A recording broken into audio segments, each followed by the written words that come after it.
Welcome to another episode of the Pin High Podcast presented by Golficity. We've got a great episode for you guys with a special guest, Danny Mccarthy, who's played on the tour and the Korn Ferry Tour as well. And we're also going to be breaking down the Bermuda Championship from this past weekend. Brian Gay got it done, and we're previewing the Houston Open. So let's get into it.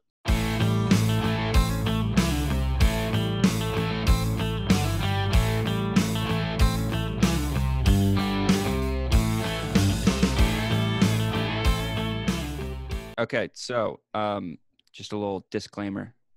Danny McCarthy, not Denny.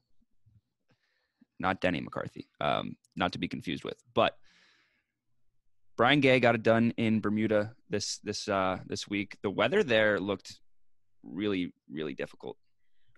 Thursday and Friday, a lot of wind, and then it kind of calmed down on Saturday and Sunday for the weekend. So we were expecting like close to 20 something under, like we were expecting a really low score.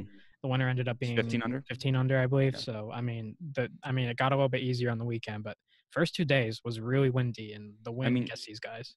You had Malnati on Thursday go 8 under, because I guess maybe he played in the morning or afternoon or whatever. The weather wasn't that bad, and the next day he plays in some bad weather. He goes 3 over or 4 over, one of those two. So I will say they played these like really early. Like they've all the like days finished. They did early, which was. I remember on Thursday. I noticed that yesterday. I got a notification saying that Brian Gay won. And it was like it was on during. It was finishing during the 1 o'clock window of red zone during the witching hour. During the witching hour, and I was like, oh, okay, I need to switch to see who's gonna win this. They're going into a playoff. Like I thought I had another like 2 hours, but I didn't. So. Yeah, I remember I was like in the office on Thursday, and I looked at my phone, and like there was guys that were just like finished, and I was looking to like bet on the winner. But the ending was crazy. Brian Gay was clutch coming down. He shot 8 under.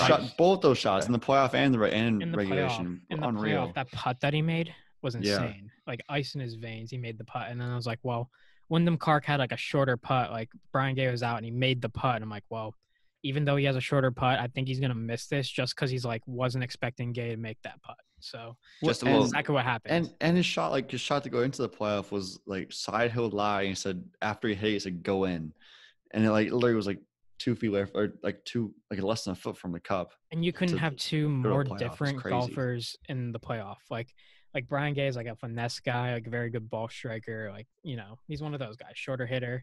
And Wyndham Clark's kind of a bomber. So you had two like complete difference players in the final.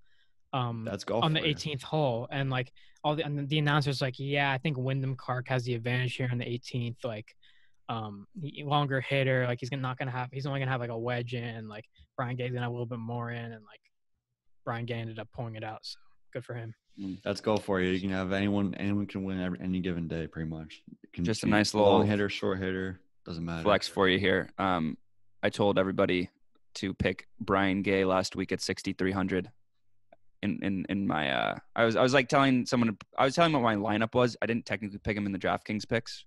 You originally picked him in the DraftKings picks, and you're like, you know what? I'm gonna call an audible here. Yeah, you called somebody else, and then you mentioned his name, but like, yeah, if you didn't call an audible, you had the winner like in your DraftKings tough. Picks. But I basically did because I was like, he's in my lineup. So either way, I made money this week in DraftKings. I mean, the one last thing I want to say about that tournament, kind of a disappointing week for Brendan Todd. He didn't even make the cut.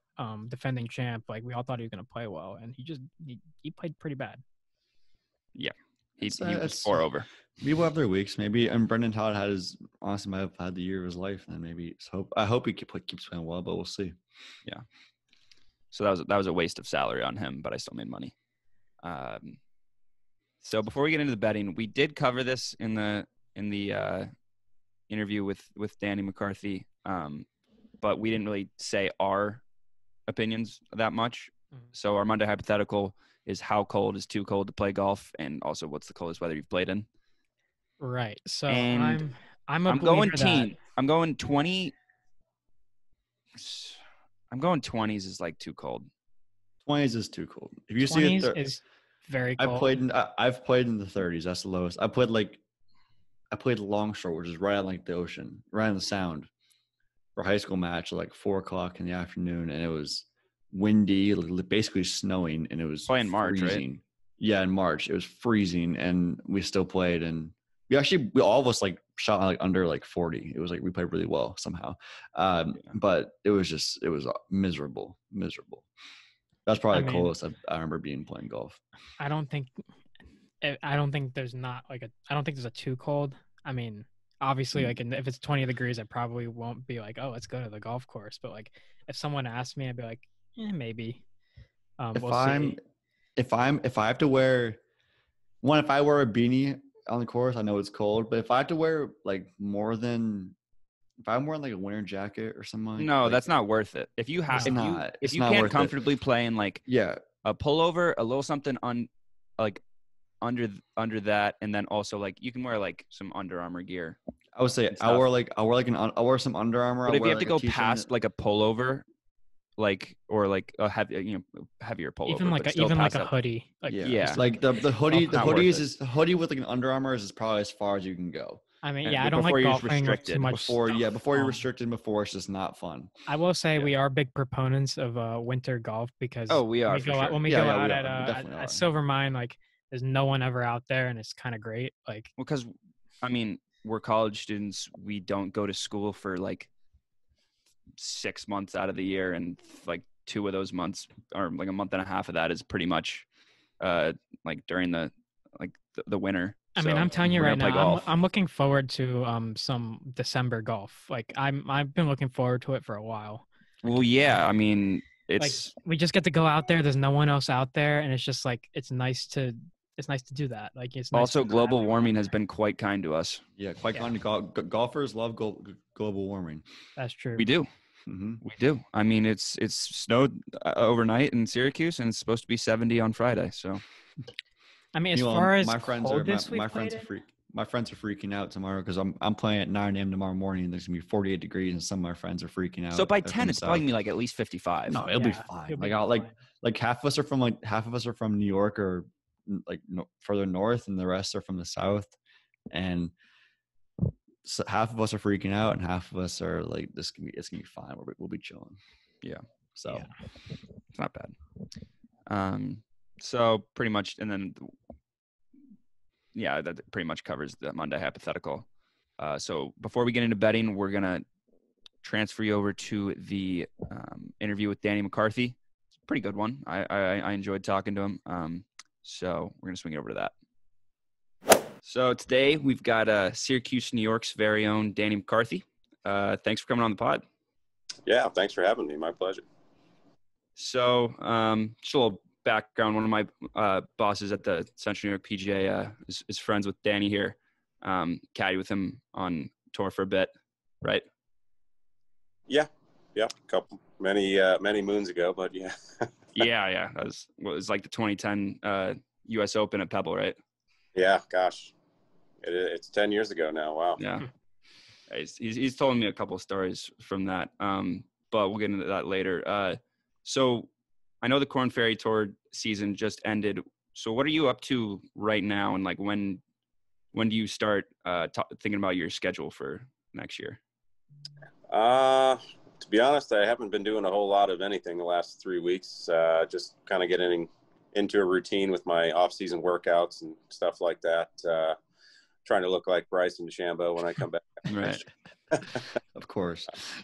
Right. And I was going to ask, where are you doing that? Where are you practicing in Florida?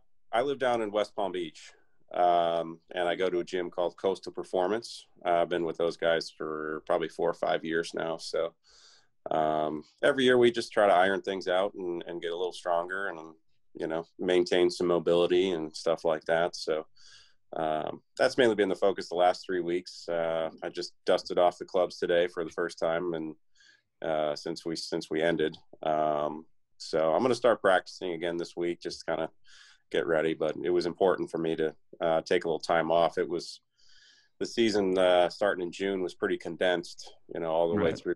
And so it was kind of a grind. Yeah. Right. So, I mean, a lot of our listeners, we haven't had a pro golfer on before, and they kind of want to know, like, what does a day in the life of a pro golfer look like when you're not playing an event during a week? Like, what's your week kind of look like? How much you're practicing, how much you're playing, like stuff like that. So when I'm at home and when I'm, kind of starting to work on things for next season, a normal day, I'll probably get to the gym about 8:00 in the morning, come home, make breakfast, kind of chill out for a little bit and recover. Then I try to get to the course by 11-ish. And, I do a lot of playing. I'm a member at a club down here called Bear Lakes, and there's some pros out there, but there's a lot of really good amateur players that like to play games and stuff like that. So, I could play every day of the week if I wanted to, but some days I kind of set aside just to practice for several hours, and then maybe towards the end of the day I'll go out and play a quick 9 and stuff like that. It's mainly just how I'm feeling, and if I'm working on something new, I'll tend to spend a little more time on the range, but overall that's not really my favorite thing to do. I prefer to be out on the course and practicing under course conditions and stuff like that. I don't like sitting there beating balls for too long. I get a little bit bored. Yeah, I saw recently that like Bryson DeChambeau, now that you mention it, he like barely does any playing. He said he doesn't really, he saves that for tournaments, and he's always just obviously tinkering with whatever he's got going in his head.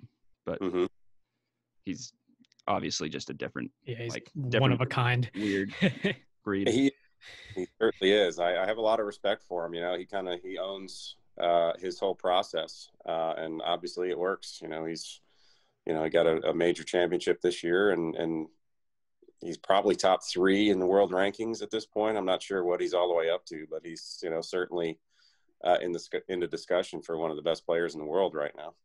That day, that day in life sounds absolute. That's like my dream. Like just play golf all day, practice all day, just hang out like in Florida. That sounds amazing to me. Yeah, I'm very fortunate. I have no complaints. Out of curiosity, what's your home course when you play up in Syracuse? Well, I grew up and learned to play at Drumlin's. Okay. But during college and after college, I was a member at Bellevue Country Club for a few. I maintained that for a few years after school, even when I was playing and traveling. But it just got to the point where I wasn't there enough anymore. But I loved it. It's a great club and a great course, and all that. So you mentioned Drumlin's. Are you familiar with the 18th hole on the West course? I'm very familiar with it. I went to CBA for high school, and that was where we played our high school matches. Yeah. I saw them there like the other week when I was playing. That 18th hole is I always say it's like the grittiest 18th finish in golf. It's unique. That's a tough shot, and I'd be lying if I said I haven't hit one off the tennis building. So yeah, exactly. The first time I played, I think somebody like hit it left and didn't know that was there and thought they hit like a car in the parking lot. So that was that hole has a lot of interesting memories. No question. I think one night when I was growing up, we went up there, and we probably shouldn't have been doing this, but we were hitting drivers off of there just to see how far it would go. Yeah, you could probably almost clear the like one of the first holes on the other course, but yeah, we were getting it pretty close to that. There's like a row of pine trees between the first tee on the west and the first tee on the east. Right, we were getting pretty close up to there. Yeah. So we saw somewhere on the internet that your favorite course is the black course at Bethpage. Is that true? Yeah, absolutely. So how often have you played there? Just like a few times or once? I've probably got 10 to 15 rounds in there. The New York State Open is hosted there every year, and I played there I think I played that tournament 3 or 4 times, and that's a 54-hole event, with a practice round and stuff. So I've played there a number of times. I always tell people it's the most difficult but most fair golf course I've ever played. Right. I mean, yeah, we're obviously very familiar with that course because we're all from Connecticut, so we try to make the trip down there. And you played there once, and it was not kind to any of us. So. It was not. Definitely not. I don't think anybody goes around there without getting beat up at some point.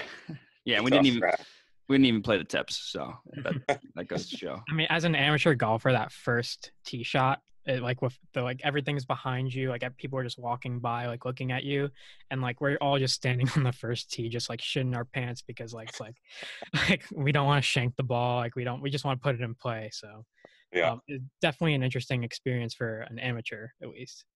Yeah, it's a cool place. I mean, it's always in good shape too. At least every time I've played there, and it's nice that they don't allow carts. You know, everybody has to walk and stuff like that. It really helps with the course conditions, and it's just a cool experience. I like it out there a lot. So I guess my question would be, what's your favorite hole, and also what's your best score there? My best score, I shot 67 in the final round one year of that tournament. My favorite hole, is it 13, the par 5 on the back nine? Let's see, 10, 11, 12. I think it's 13. It's a little dog leg right off the tee, and then it kind of turns a little back to the left. Oh, right. Here's yes. Oh, there we go. We got a guest here. Sorry about that. Yeah, I am familiar with that one. That one's hard. I feel like I feel like I ended up in those right bunkers. Did you ever get out? I've been in pretty nasty spots around that golf course. I think the first year I played the tournament on 15, the pin was in the front, so 15's a dog leg left up the hill. Oh, I know that one. Yeah.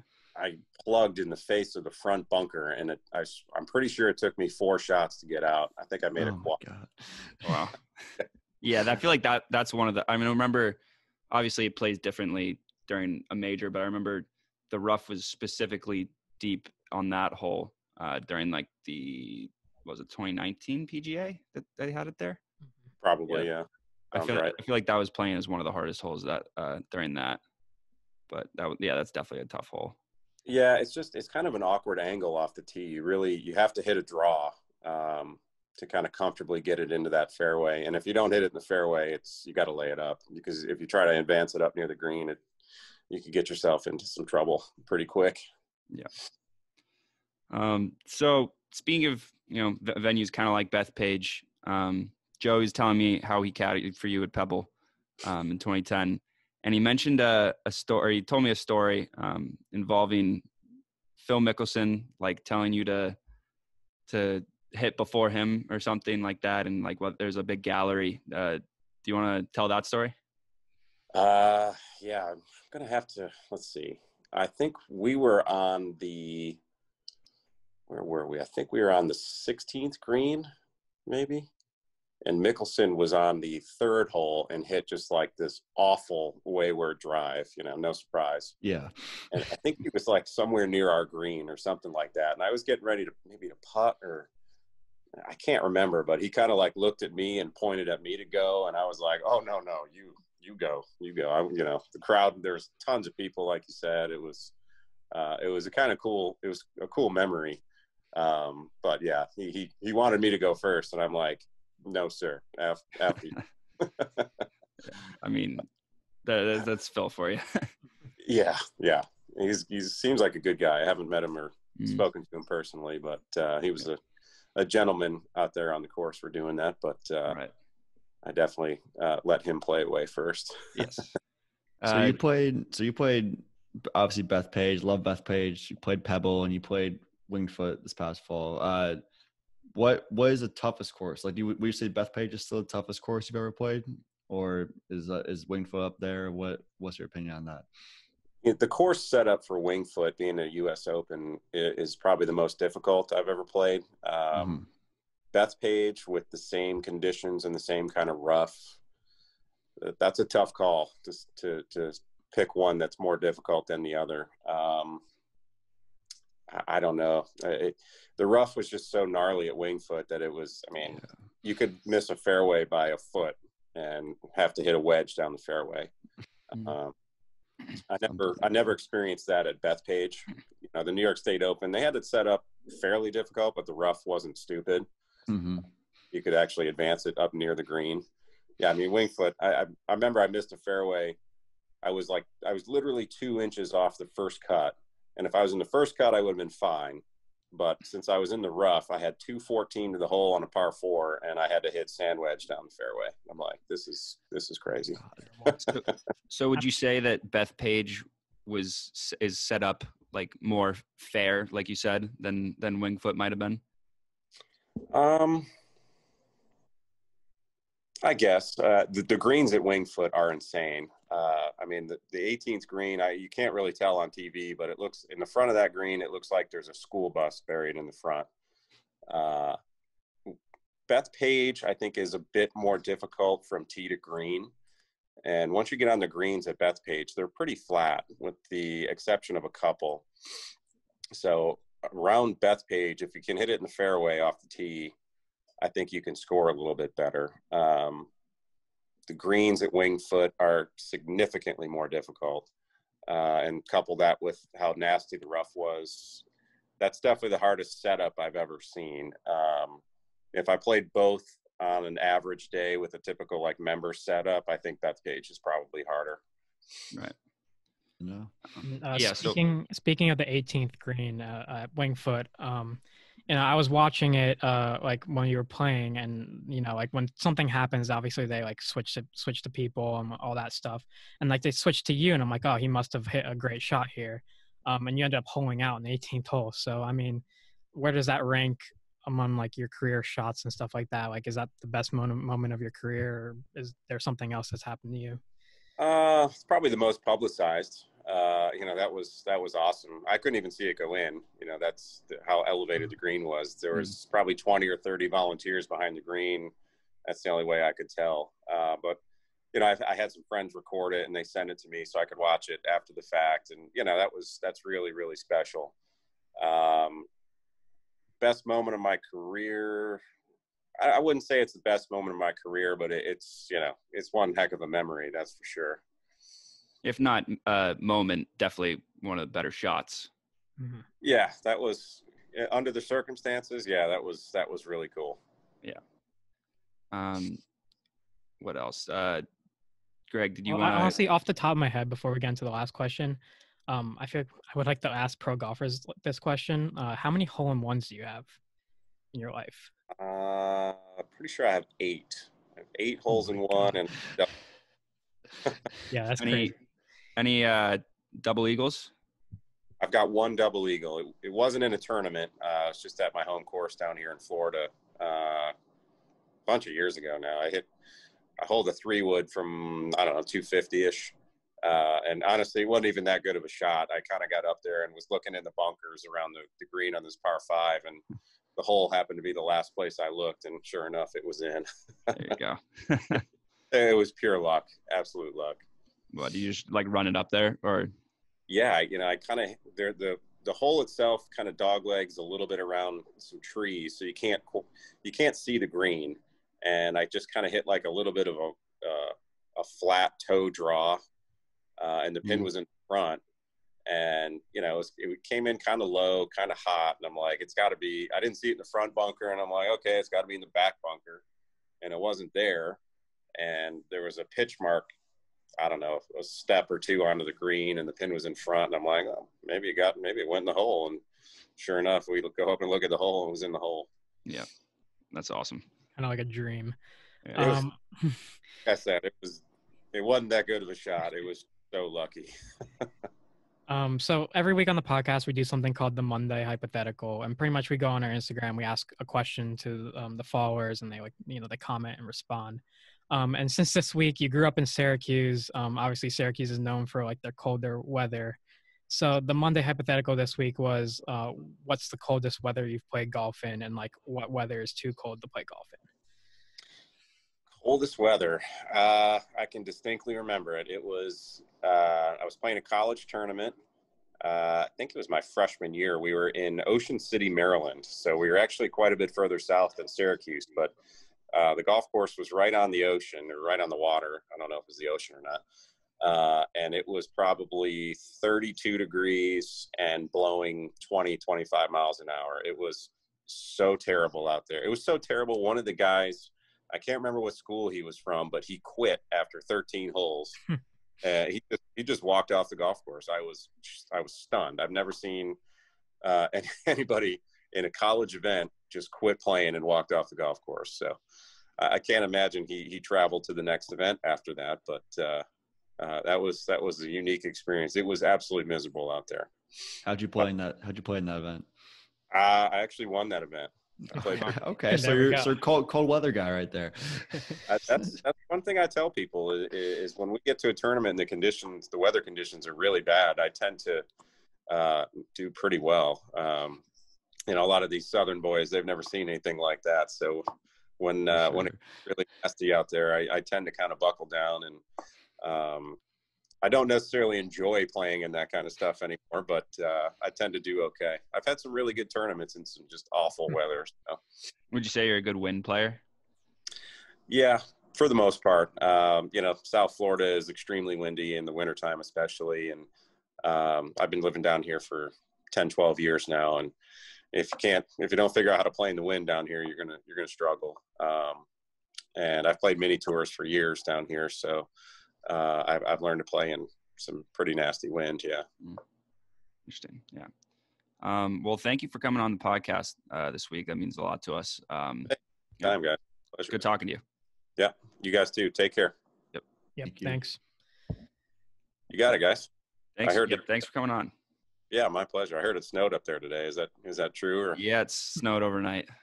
Yeah. But then it's supposed to be 70 in a few days. So it's bipolar weather.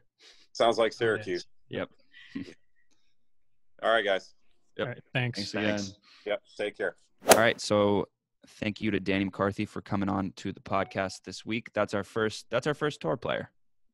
Yeah, pretty much. I mean, Korn Ferry Tour, but he has played some events on the PGA Tour. Played in the U.S. Open this year. US Open. He's played in the U.S. Open like 2010. US Opens. He's played the best two U.S. Open like venues. I would agree. Arguably, yeah, I would agree. So that was good. It's always great to see like what their life is like kind of on a day when they're not playing golf. We were kind of talking about it after, like he's like, oh yeah, I get to go, like I play golf, like work out in the morning, go work on my game a little bit, just kind of like play 9 holes at the end of the day, and then I hang out, chill. I'm like, that sounds fantastic. The fact that he has 8 hole-in-ones is just like, I don't like. Do you even like celebrate anymore after like you still get a I mean, you probably celebrate, yeah. but, like you still gotta celebrate. You still gotta buy drinks for everyone, but like. It's just I don't even know.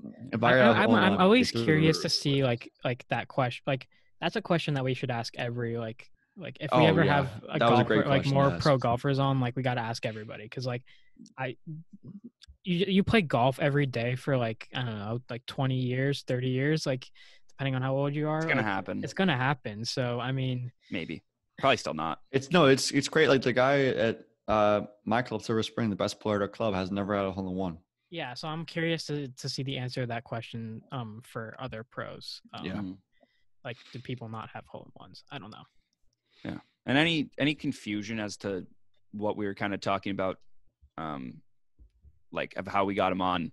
He's like best friends with one of the guys I work with, and he like caddied him in 2010 at Pebble, and he played golf at Lemoyne, which is right next to Syracuse. Lemoyne golf. Low key, they're like one of the top D2 programs in golf, which is crazy because they're based in Syracuse, New York. No, yeah, it's like it's crazy. And the coach is my boss's dad, and like these kids, I've seen some of them play because like they play at some of these like junior tour events for like like the 20 and up division, and at that point it's not really junior, but they're still there and they're posting pretty low scores. I will say we never really got on, like, we never really asked him about, like, how he, like, what his grind was to get to where he is now. Because, like, obviously he went to a D2 golf, like, Lemoyne. I saw that he played on, like, the Canadian, like, tour and stuff like that, like the Mackenzie Tour.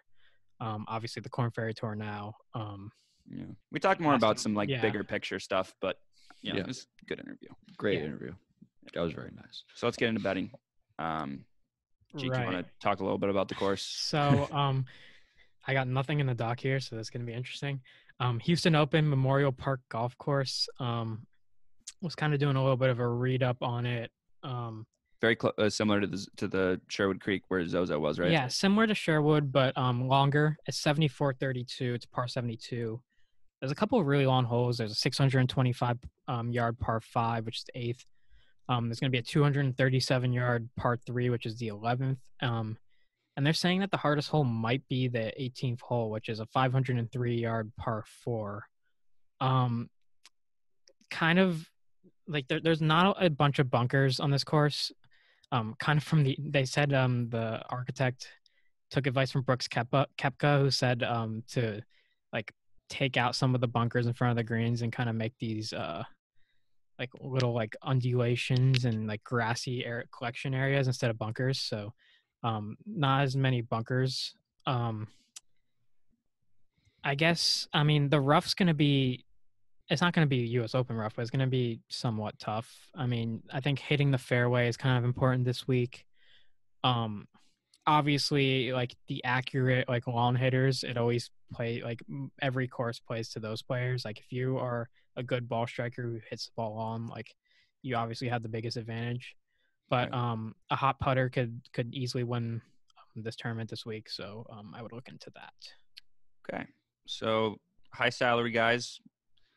Off the top of my head, I think Tony Finau. He played well at the Zozo. He's a long hitter. Right. I feel like this is a tournament that, obviously has the Puerto Rican curse, but I feel like he's obviously ceiling, like he has a very high ceiling. He's good for like a top 5. A very like talk very, about long hitter course like this. That's the definition of a long hitter. Yeah. I would say Tyrrell Hatton is never a bad pick. I agree. I mean, he's been playing pretty well. I mean, Sherwood wasn't his best. Also, like T28, but low key, Tony Finau always plays great at the Masters. So you could say like he's kind of like trying to peak at the right time. Like it's a different time of year. He always plays well at the Masters. So maybe he's trying to peak and get his game back into it. Which also could be some players might not play well as well because maybe they're like Dustin Johnson's just trying to figure out his game after not playing for a couple of weeks. So speaking of Masters, we got beating the bookie on next week probably. So I feel like you guys always love. We are 1 week away from Masters week. Which that's slept on. November. It doesn't even like feel like it's Masters. Yeah, but like I cannot wait. I cannot wait. Awesome. We'll talk about that more next week. Obviously, we'll have probably a really not really long, but like a longer episode for you guys. Those always seem to do very well. Yeah. So yeah, our first Masters as a podcast. Yeah, I know. And also, that's true. I even think about that. That's crazy. Thursday's the official 1-year anniversary of the podcast. So this Thursday or next Thursday? On Wednesday or Thursday, I would assume. Okay. So this week. Awesome. Be sure to on November 5th, if you, whenever that is for when you're listening. Well, it's still November 5th, I guess. Either way, but you wish us a happy Annie on the Instagram. So let's get into the picks. I'll go first. Yeah, go ahead. Or I guess we can mention real quick again. Last week, Brian Gay. Oh wait, no, I didn't pick him. You didn't pick him. You had him written down. But Ryan Armour I picked, and he came top 10, I think. But Fabian Gomez got cut. I had we all had one guy who played really well. I had Stuart Sink who finished T4. T4. I had Max Homa who did not miss the cut even though he's been playing terrible. Finished T34. That's not bad. I'll take it. Stuart Sink was very undervalued last week, I feel like, but he was. 7,800 is not that undervalued. It's like a very like middle of the road. I just thought he'd be like in the 8,000s for like just based on his form. Yeah, I guess. And then Trev had Sepp Straka who came T21. So I guess I'll start. I got Alex Noren at that 7,800 we were just talking about. I feel like it's a very like base, like good value pick, but still like, a good player. Would you say so? 7,800? Mm-hmm. Yeah. And he's in good form right now. Just came 17th in the Zozo. Same in the US Open. He was 17th solo. He's been playing well recently, and I feel like this is a course that it's not like I'm trying to think like one of those easier courses where you really don't know who's going to play well, who's not. I feel like you can bet on Alex Noren to play well. Right. Okay, so I'm gonna go with the person I picked to win last week, Doc Redman. He finished T4 last week. Had a pretty good week. Was the leader going into the final round. Didn't play that well on Sunday. Kind of just played like even par golf, which honestly seems to be the story with everybody that I picked to win. But they're always in great position to win, and then they just play like even par on the last day, which doesn't do it. But he's been playing well. T4 last week. I don't know. I feel like he's due for a win. I mean, like in a lot of those smaller tournaments, we say like, wow, like we always pick Doc Redman because he's always up there. He's always finishing top 10. He finished T3 at the Safeway Open, T28 at the Sanderson. So I mean, he's a guy that's on good form. He's a good ball striker. Not the longest hitter, but he's accurate. Great with his approach shots. Doc Redman at 8,800, kind of like that high middle tier. I feel like he'll play well. I'm surprised he's that. I guess like the field's a little better this week, but I'm surprised he's that low considering how he's playing. So I'll go my first pick. I picked Danny McCarthy to win. Last week, and my top 20 at best bet both hit, or didn't win, but he was close. He played solid last week. He's one of the best putters, and there's a lot of par threes, par fives this week, so there's a lot of variation of who could play well. So I think McCarthy has a good chance at 7,900. I think the way he's playing, he could be a solid pick. And then I'm tripling down on Russell Henley this week. You'll hear more about that later, but 9,400, really high, pretty high salary, but he's 4 top 10s in his last 6 starts, 2 top 5s in his last 2, finished 3rd at the Zozo, I think, 4th at Zozo, 3rd at CJ Cup at Shadow Creek. Hasn't finished worse than 27th since the PGA, all the way back in the beginning of August. He's 8th in strokes gained approach this year, 3rd last year, 8th in strokes gained off the tee to green this year, 14th last year, and 7th in strokes gained total this year, 21st last year. Yeah, he also sits 8th. He also sits 8th in scrambling and greens and regulations. So he's there. He's a good 9,400 for those stats and those trends. I think is an absolute steal. Even though he's one of the higher salaries, I think he could. I really think he could win and definitely get you some big points in your lineup this week. Nice. Okay, so with my second pick, I'm gonna go a little bit more value here. I'm gonna go with Maverick McNeely at 6,900. He finished T21 last week, which is not too bad, considering he was probably a lower salary guy. Week before that, he finished T17 at the Sanderson. So once again, that's a pretty good finish. If you could get another top 20, top 25 out of Maverick McNeely at 6,900, I think that's a pretty good score, and that's a guy that you might want in your lineup. Yeah. And then to cap mine off, I feel like I've been going with the value recently. Like I haven't picked anybody really high, but I got Keegan Bradley at 7,200. He's risky, but he's one of those guys that can come out of nowhere and just play very well at a tournament. Would you say? Mm-hmm. Yeah, definitely. He's one of the guys come out of nowhere and play. Beating great. The bookie loves him at first round leader value a lot because he's just really is volatile the word? Is he volatile? That's probably a good description of it. He's in pretty good form. I think he was 41st in the CJ Cup, and he came solo 4th at the Sanderson. So I feel like he's a very risk reward guy this week. That those are the kind of guys you need in a DraftKings lineup sometimes if you're really trying to make big money and not just be in that first tier of money, which I feel like that's what you're usually in. But yeah, so that's it for DFS. I'm getting into betting now. We did pretty well with our winners, not me, but I hit my best bet. So point systems 5 for me, 5 for Jeek, 6 for Trev. Trev also hit his top 20. Close right now. I did. Yep. Brendan Todd was a disappointment last week for your winner and for my top 20, but I was blazing hot before that, so we'll have to get back on track. So for my winner this week, I'm gonna go Tony Finau for the same reasons I like him as a high salary guy in DFS. I mean, long hitter, played well at the Zozo. I feel like he's like Trevor said, peaking in the right time. He's plus 1,800, so that's not bad value for a tournament like this. There's actually a pretty good field. And then my best bets: Corey Connors top 20 at plus 250. I'm going for the double points again. I feel like he's a good ball striker. Also played well at the Zozo. Not that I'm putting a ton of stock into that, but he's playing well recently. He's always been an elite ball striker since the return of the tour, especially. So that's what I'm going with. Nice. So I'm gonna go with my winner this week. I'm gonna go Scotty Scheffler plus 2,200. He his last event he played at Sherwood, the Zozo, he finished T17th, and he actually led the field in strokes gained off the tee there. So I mean, once again, he's a guy who could hit it far and accurate. So and that's kind of the type of guy that I'm looking for this week. Someone who could hit it long and accurate, avoid the rough.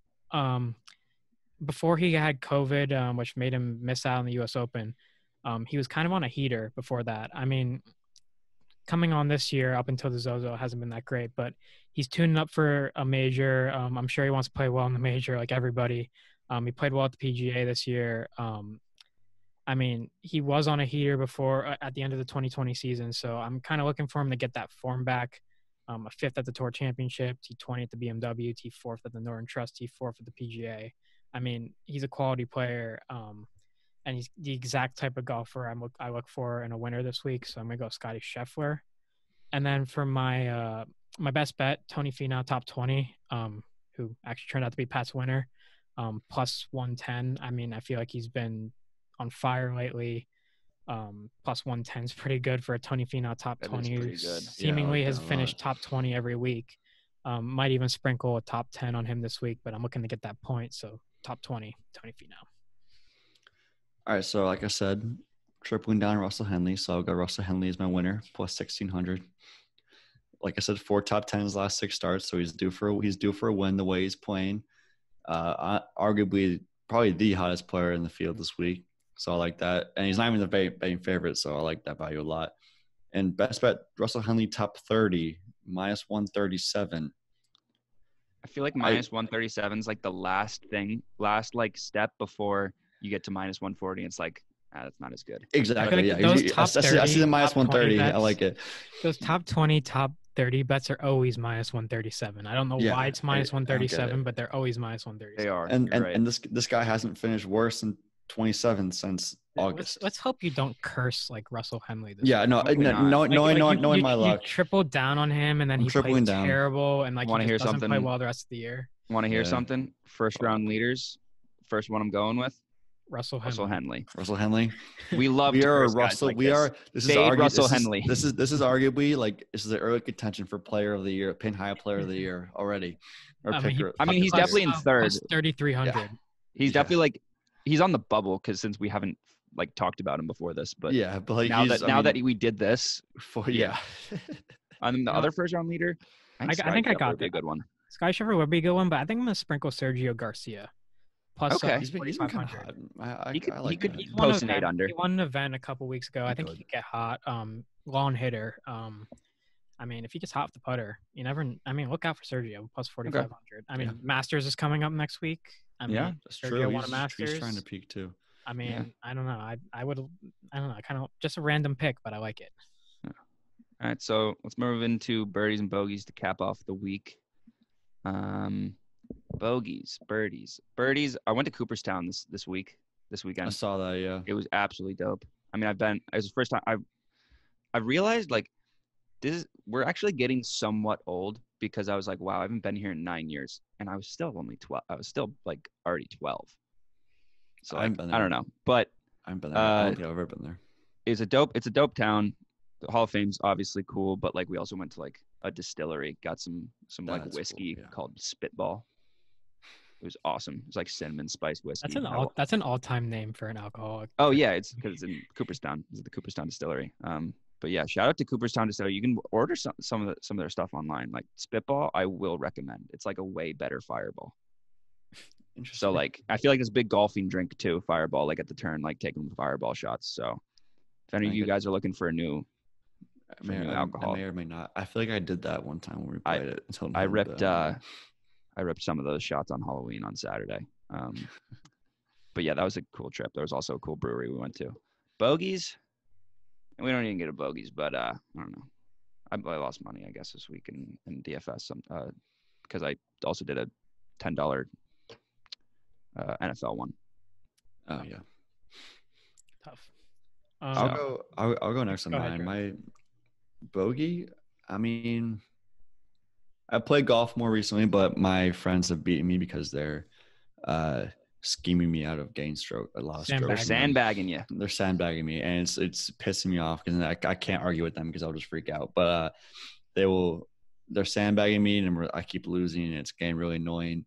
So, but I guess a birdie out of that is we're playing tomorrow morning, 9:00.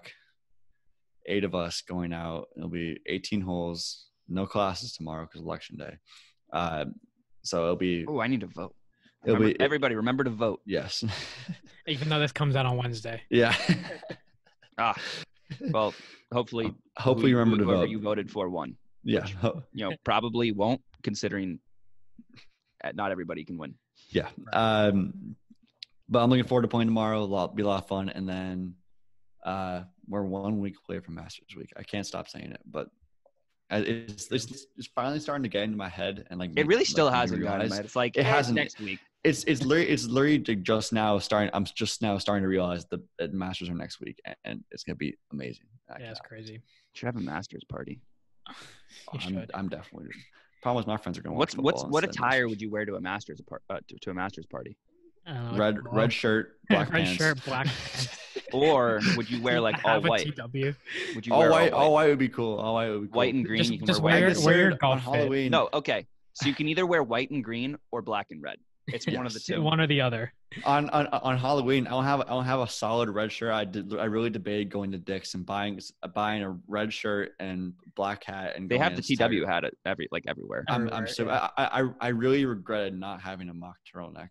My friend on Saturday morning, he's had a Wounded Warriors 5K run, and he came into my room at 7 a.m. I'm so groggy. I'm like, what's up? He's like, do you have a caddy bib? I want to go. He's like, a caddy. I'm like, no, I don't have a caddy bib, but just hanging in my closet. Around. Not that committed to the game, but yeah, he ended up running a 5K in golf shoes because he went as a golfer. That's interesting. God, that must be. I was like, dude, respect. What? Yeah, 5K in golf shoes. Okay, so I'll get into my birdie and bogey of the week. Bogey of the week. I ended up getting strep throat this week. And I thought I had COVID on Tuesday, Wednesday, Thursday. And I was like, I have COVID. This sucks. I had a fever, my throat hurt, whatever. Ended up coming home. I got a strep test and a COVID test. And I was like, oh no, I definitely have COVID. Nope. The strep test came back positive and the COVID test came back negative. So, all right. Yeah, birdie of the week. I don't have COVID. Yeah. So I'm just chilling at home right now, hanging with the dog, hopefully going back next week. Very nice. Got a pretty easy week. So, yeah, it's honestly not gonna lie. Once you have COVID, it's such a relief and amazing not to have to I don't have to worry about it anymore. For 3 months. I heard. Do you have a weird taste in your mouth? Not that I can think of. Nothing that I've really noticed. No. Interesting. I just saw something on TikTok. He just has the taste of victory in his mouth. That's it. I really taste do. of recovery. Yeah, honestly. But yeah, we're all going out a lot more. It's a lot of we're having a good time. We're still wearing masks. Don't worry. Don't promote unsafe. No, I'm not. Right. Partying and everything. Although South Carolina, literally, I saw it's awful. It's herd immunity is the dumbest thing I've ever heard. Actually, let's not get into this. I mean, whatever they have us. It is. Yeah. The reason I left camp base is because they're gonna put me in prison if I actually have COVID. So I was like, you know what, let's get out of here. Because they will literally put me in a room and just be like, all right, you're stuck there for 2 weeks. Sorry. Yeah. And my roommates. So yeah, I wasn't trying to do that, and they're they're locking down on it a little bit more because obviously the cases are going up. So pro tip to end the episode for the listeners: don't get COVID, but if you do, at least you can be quarantined while the Masters is going on next week. True. It's true. On that note, there could be worse weeks to be quarantined on. That's true. Maybe still don't get COVID. I don't know. No. Yeah. Stay healthy. Still stay home and watch. Just don't get COVID and still stay home. Yeah. Don't go COVID and just don't go anywhere and just watch the Masters at home. Yeah, it'll be fun. Yeah, exactly. It'll be a good week. So on that note, that sounds pretty good week. We'll see you next week. We'll probably have Beating the Bookie on as always for a major week. Mm-hmm. We're debating having him on a little bit more often because I feel like you guys like that, but if you guys do want to hear him on the podcast more often than just majors, because the next major's not till the next Masters in April, let us know. somehow. Instagram, Twitter, any of them. Other than that, we'll see you next week.